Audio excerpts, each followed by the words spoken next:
I mean, speaking of mile markers, after you get past the academic calendar, now you're into May, June. You've had your basketball seasons canceled. Spring sports have been canceled. So now you're in this sort of late spring to summer area from around May to July or August. And maybe I'm getting on my soapbox a little bit here, but you're trying to prepare yourself, I presume, for this fall academic and athletic calendar. And yet there's this 3 or 4 month window in between where I felt like there wasn't a whole lot of leadership and direction from the NCAA as far as providing guidance to athletic directors, league commissioners, coaches, student athletes on what they can expect in the fall, whether it's a hard target or a soft target or whatever. At least give someone the impression that we've got a plan and everybody can follow the same plan. It kind of felt like you had one league deciding they were going to do one thing. You had schools, individual schools saying they're going to do another. Some schools said, we're not going to play any athletics for the entire 2021 calendar year. So you got all these different moving pieces and nobody seemed to be doing the same thing at the same time. And I don't know if that was a leadership issue with the NCAA or what, but how was your feeling about that? Am I reading the tea leaves? Yeah, you've read it correctly. I mean, I don't know that I could say it much better. I think we were trying to be as organized as we could within our league. And, that's a very diverse league of 14 different schools in 8 or 9 different states, whatever it is. And then the Pioneer Football League stretches from Marist down to Stetson and over to San Diego. So everyone is in this completely different situation. Everyone's trying to figure out what their local county, with their local health commissioner, their state, their governor. So very fragmented, way of doing it. That probably wasn't too dissimilar to just how the pandemic was playing out in general across the country. Seeing surges in some places, other places are doing fine.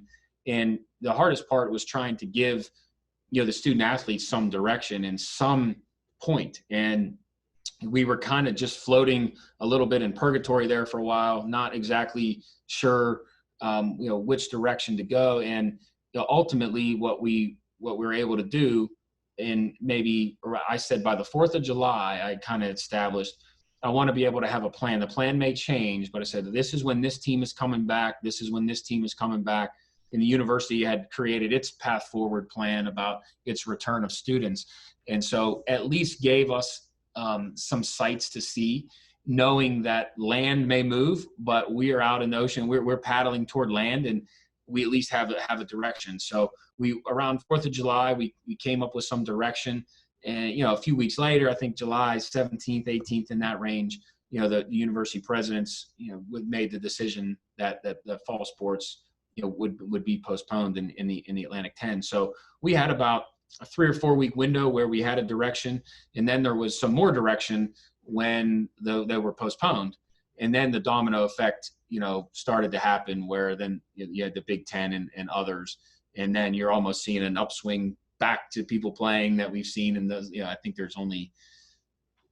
all the FBS leagues are back to playing football, if I'm not mistaken, and just a couple FCS. But, so it's been this constant, up and down, I think, just like a lot of other industries. But you're right. There was a period there in June and July, or early July, where you had to pick a direction to go, knowing that could change, or else you're just swimming at sea, which was not good for student athletes. I tried to Zoom with every team as much as I could, made myself available to parents, made myself available to the players to try to answer as many questions. And, in leadership, you get paid to deliver answers. And it's really frustrating when your answer is, we just don't know. Here's what we think. I think I have staff that works with me, and Mike Kelly, our football coach, would say, "You think or you know?" Because I don't like to think. What do you know? And I couldn't offer much. And so, we were very intellectually humble throughout to say, just very candid, that these are the direction we're headed, but we don't know how this will play out. And speaking of fall sports, the question I have is, again, you've got, some conferences right now are playing, they're playing their fall volleyball, they're playing their fall soccer. You've got other conferences that said, we're going to postpone that stuff to spring, like the A10. You've got some conferences saying, well, we're going to play an abbreviated schedule of in-conference only games, or we're just going to play a smaller schedule overall. You got other schools saying we're not going to play even in the spring. So if the A10 plays in the spring, other conferences play in the spring, even if they're abbreviated schedules, maybe only conference games, how is you might not even know the answer to this, but I'm going to ask it anyways. How is the NCAA going to parcel all of this together with basically two separate mini seasons being played, one in the fall, one in the spring? None of the teams are really interconnected. So like matrix wise and RPI wise and all that stuff, the metrics don't really work out very well. How are they going to put a spring championship together and put two mini seasons together and figure out, okay, who are the at-large worthy teams to get in? And do we take conference tournament champions, or do they not even know yet? No, there's been some discussions on that. The championship fields in a lot of those sports have been reduced by about 25%. The leagues are going to get their automatic qualifier, and then the at-large bids are just going to be greatly reduced. So there's going to be fewer opportunities for at-large. I think, I don't want to get into too much nuance, but I think the selection process in sports other than basketball leaves a lot to be desired anyway. Just in terms of the lack of attention or lack of sunlight on it and the metrics, it's very complicated. So I think the at-large is going to be, I think the NCAA's position will be that the selection committee is going to do as best they can with the information they have, and the eye test will have some weight. So, I've got my own opinions about the eye test, probably for another session. But, for us, what our lens for our players have been to try to control what we're going to control. Normally we try to control scheduling in the non-conference to give ourselves chance for at-large in those other sports, bracketing basketball for a minute. But our lens for our athletes and our coaches is simply to be able to play, to be able to be together. We have championship aspirations in all our sports, certainly some more than others, volleyball, soccer, football, etc. And it's not that we're going to temper those, but we're going to try and have perspective that if we're playing, if we have a chance to compete for any type of championship in this spring, that we're going to count that as a blessing, as an opportunity to be on the field with each other, competing for something. And I think we're prepared to say this is going to be an imperfect season. It's going to be an imperfect way to be evaluated for the NCAA tournament, for the postseason. And I've asked our coaches to just, trust me, asked our athletes to trust their coaches that, yes, we're going to compete. Yes, we're going to be pursue championships like we always do, but we're going to do it with a perspective of the broader university, the health and safety of our campus, and the opportunity to do stuff that they love. And in a given year, if it doesn't seem quite fair, it doesn't seem quite that it's going to work out, for soccer, for volleyball, based on being able to schedule and have an RPI, I've told them that, that's okay. That's not what we want, but that's okay. But what we want is we want to be with each other. We want to give our athletes a chance to compete, to train, to practice. They're starved for that. They want that. They want some normalcy. And so I've tried to keep it in perspective to say, hey, in July, in May, would you have taken anything to just say, give a chance to compete, get a chance, even if it's 5 games, 6 games, 8 games, and it's imperfect, would you take that? And I'll say, yeah, we take that. And I say, well, that's the lens we have to have in those sports. Clearly basketball, we are, fiercely competitive. And our aspirations will remain stoic for basketball, but these other sports and the way they're set up is just going to be, we're going to be blessed and happy to play. And the more balanced it can be and the more fair it can be for a championship, we support that, but we recognize it's going to be imperfect. I do want to give the NCAA some credit because they did come out a month or two ago, I think, and basically give everybody in the 2021 academic calendar years playing sports a mulligan. So if you're a junior this year, you can play this year and you're going to be a junior next year from an eligibility standpoint. So conceivably, you could play 5 years of athletics. So in a way, when I'm thinking about it, I'm putting my athletic director hat on, I'm putting my coach's hat on. I feel like, wow, this is a real blessing. It's great for me as a coach. It's great for my players. but is there a little bit of a curse to it as well? Because I'm now in a situation where I've never been in before. I've been recruiting for 2 or 3 years. I'm expecting certain classes to, to shuffle out the door as they graduate, new players to come in. So am I now in a situation where, gee, I'm, my 3-time all-conference player, I'm kind of nudging them aside. Hey, you want to play a 5th year next year? You want to be a senior twice? Or, how are you navigating that? Are you basically leaving it completely up to the coaches and letting them do it? Or are you providing any guidance with that? What's sort of been the reaction to all of that? First, I think we supported that decision and thought that was the right decision to give optionality to institutions, coaches, student athletes, families about what path they should take. Our approach at Dayton had been that will be unique circumstance by program, by each young man and woman and their family and frankly their coaching staff. I think there are people that are positioned to perhaps come back. There are other people that are positioned to go on to the next phase of their life, their career. They've had jobs lined up, and we told them, like, we can't promise what the future looks like. And so if you have this opportunity and this job, we support you in doing that. Other people didn't have those things lined up, and they really were committed to really wanting to find a chance to come back. And our fall student athletes will deal with that there. We kind of treated it as if it was an injury, if you will. So let's say a volleyball player, tears her ACL. That gives them the opportunity for the coach and the young person to agree to come back for a 5th year of that injury. But it also gives the opportunity for the coach and the athlete to say, look, I know I missed a year, but I'm ready to graduate, or where they are on the depth chart and what they see ahead of them in terms of, playing time or, their role in the program. So, we, rather than cast one broad brush, we kind of are using precision decisions of what we think is in the best interest of the programs and the best interest of the young people, and try to find that right balance between all those. Because there was a conversation I had with one young man, and great kid. And he was a golfer, and he was just really torn. He had a great job offer. And I come back and, how does that look? And, I think I give the coach, our credit, just said, like, we want you back. Like, you're really good. Like, we want that. Like, but I can't tell you what the fall season is going to look like. I can't make that commitment. If I could tell you it was going to be normal, then, and so in that situation, that young man said, hey, I'm going to take this job, and I'm going to go on, because the future is just so unknown. So it's just ranged all over the place where each program is, what their scholarship situation is. But I think the NCAA did the right thing to give that flexibility and give that optionality.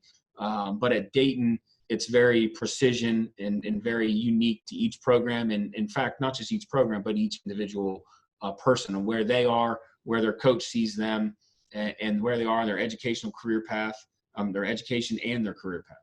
Did the NCAA waive the scholarship limits per sport so you could retain those players and not have it count against over the maximum number of scholarships for the? They did, but only commensurate to the amount of scholarship you had that was exhausting eligibility.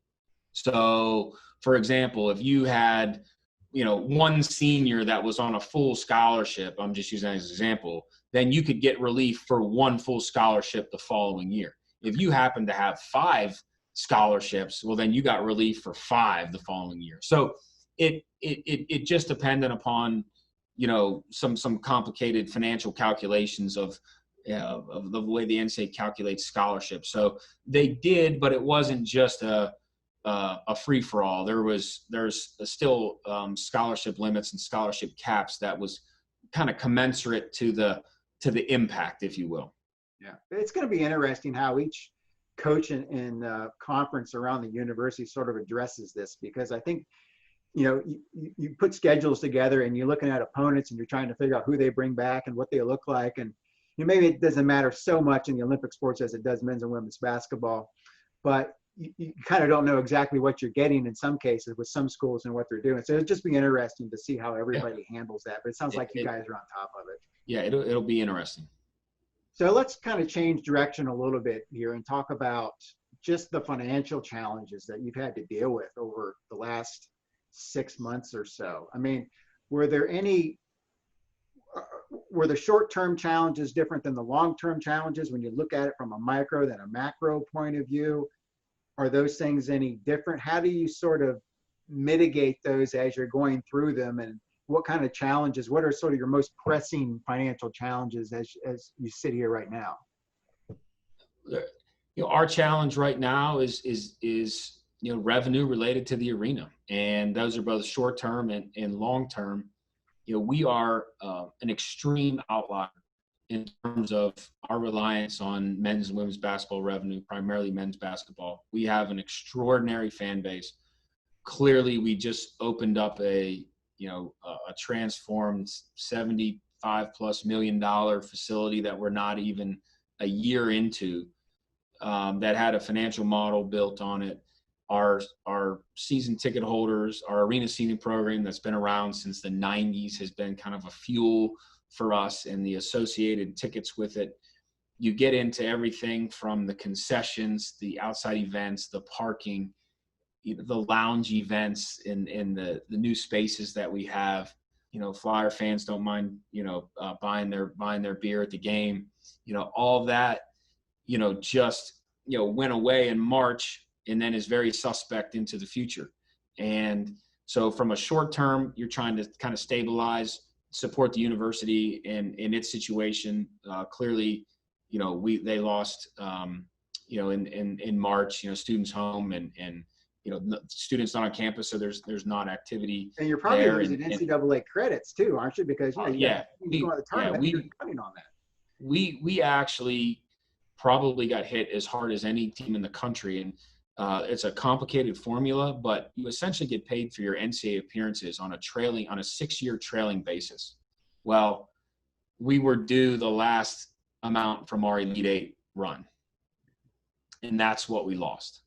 And so other than going to the Final Four, you can't lose more than we lost, in terms of the way the model worked for us. So, the A10 really did a great job of helping stabilize that. We had some strategic funds to help mitigate some of that, but it'll never be mitigated to the level of that hit. So you had an immediate hit in the year you're in, and then you're looking out as early as March and April and May saying, gosh, how do we, what's the arena going to look like? What's men's basketball season going to look like into the season?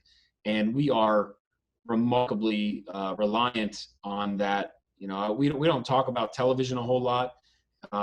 It's something I want to talk more about with fans and in time and when I'm out speaking and stuff. But, we aggregate our rights. We sign our rights over. Every conference does this, but in the Atlantic 10, we aggregate our television rights. We assign those over to the league and say, you own them. We've assigned ownership of our television rights for all home games to the A10. That's a condition of membership of most leagues, and really other than maybe Notre Dame and to some extent BYU in football.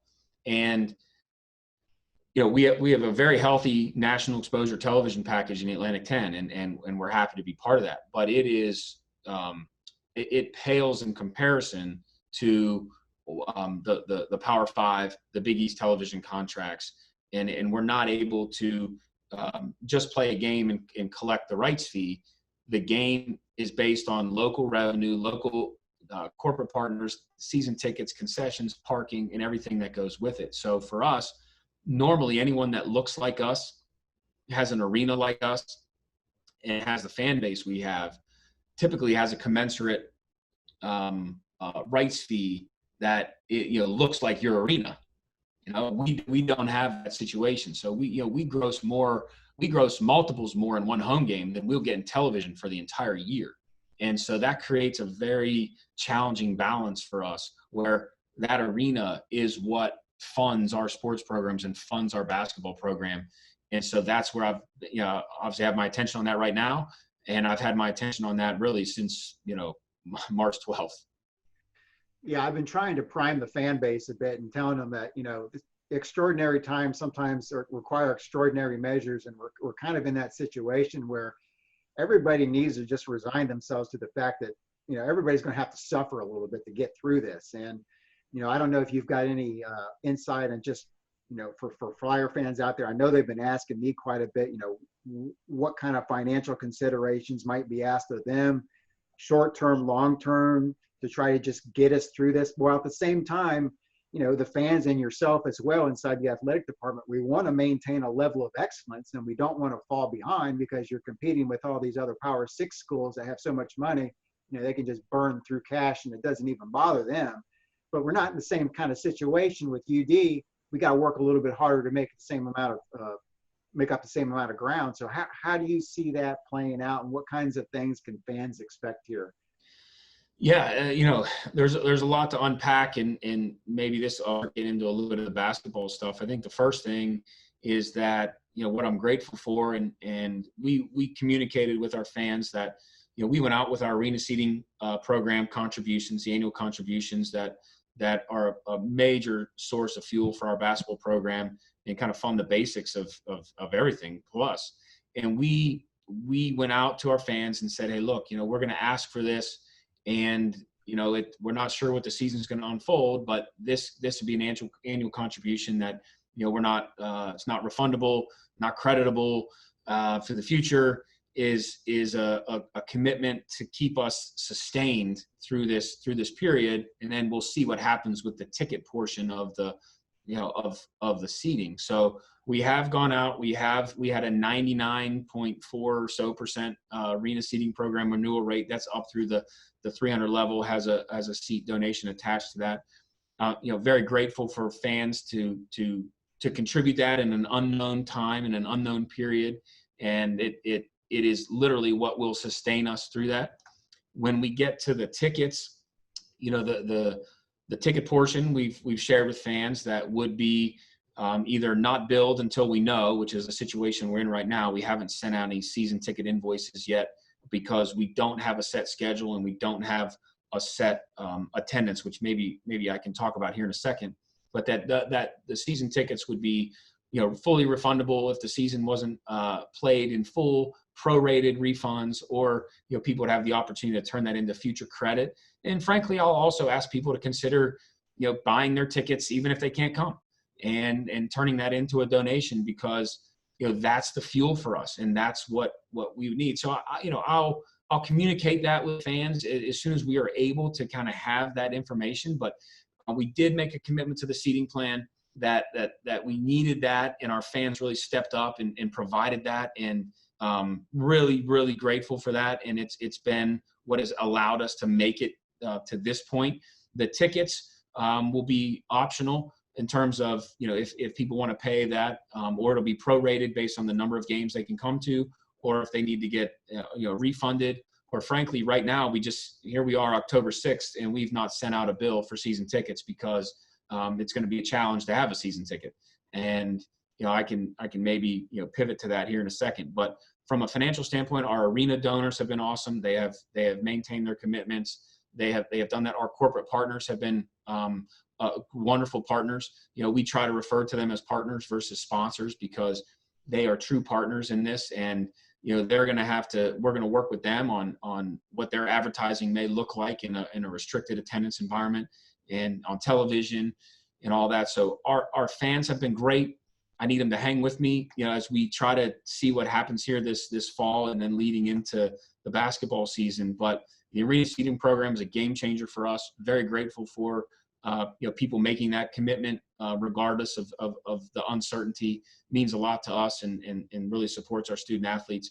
And then the ticket portion will play out here over the next 4 to 6 months in some type of prorated way. And we've already had some people that sent their money for tickets in just in donation format. They said, hey, look, I know I'm not gonna be able to make any games this year. My health, I'm immunocompromised. And they've sent in their check and said, I'm gonna support the Flyers. So, we're gonna need stuff like that. We're gonna need that level of support, but that at the same time, what people did with the seating plan and a 99% renewal rate is just astounding. Yeah, especially in times like these. I mean, yep. What's the latest intel that you've got for the season ticket holders in terms of the in-person attendance? I mean, things change so quickly. What your answer might be today might not be what it is next week, but Are there any ideas that are getting traction? I mean, you're not going to be able to please 100% of the people 100% of the time.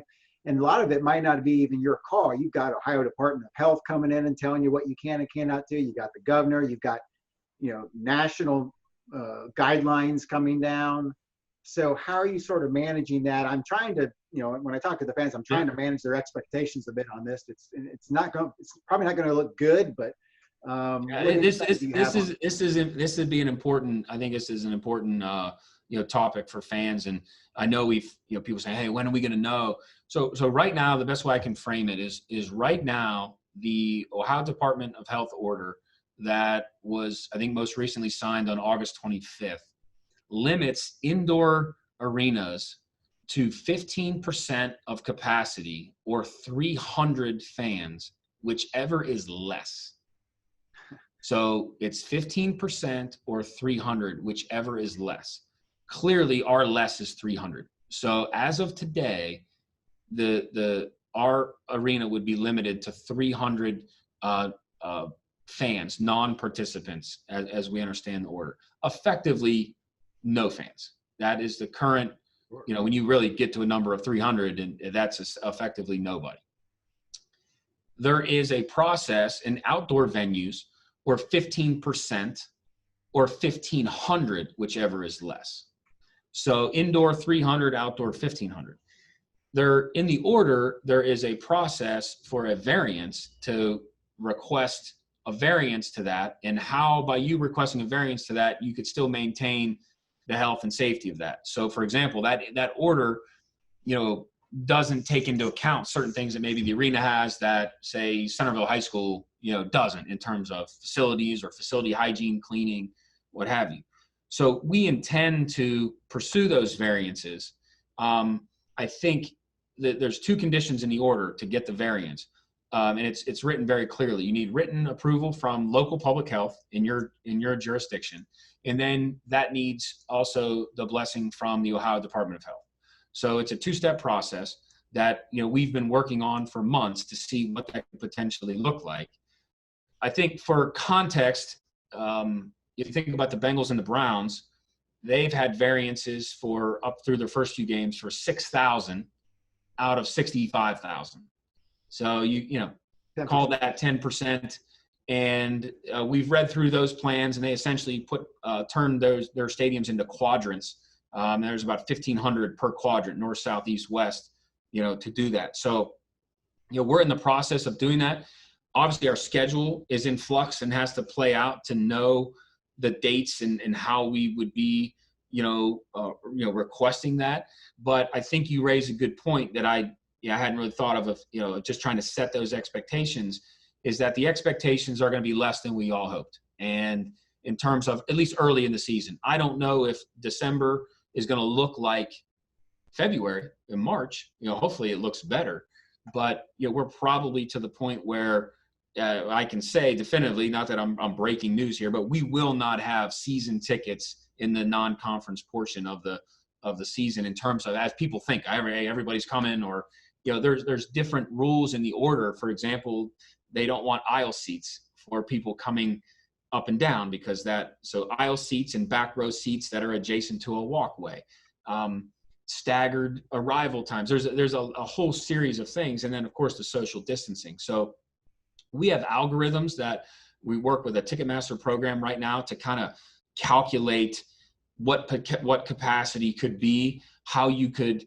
position seats that would enable the opportunity for a certain variance of fans. So I don't know what that number is yet. We're in that process of working through that.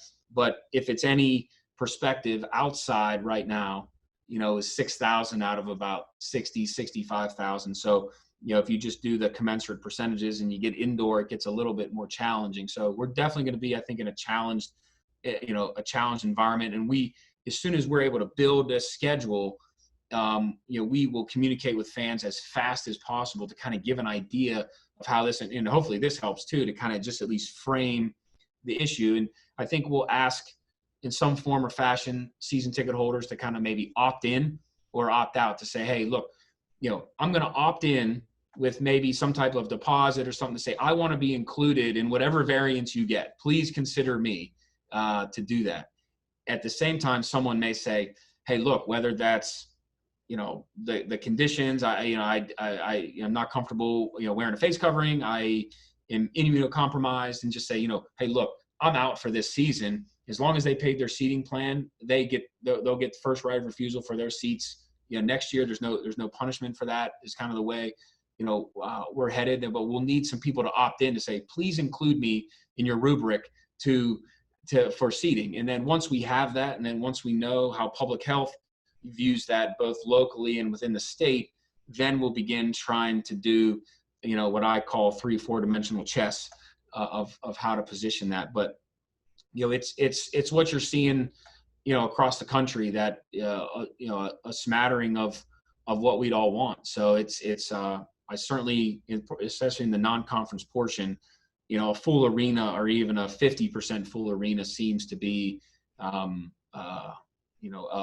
bit aspirational, to say the least.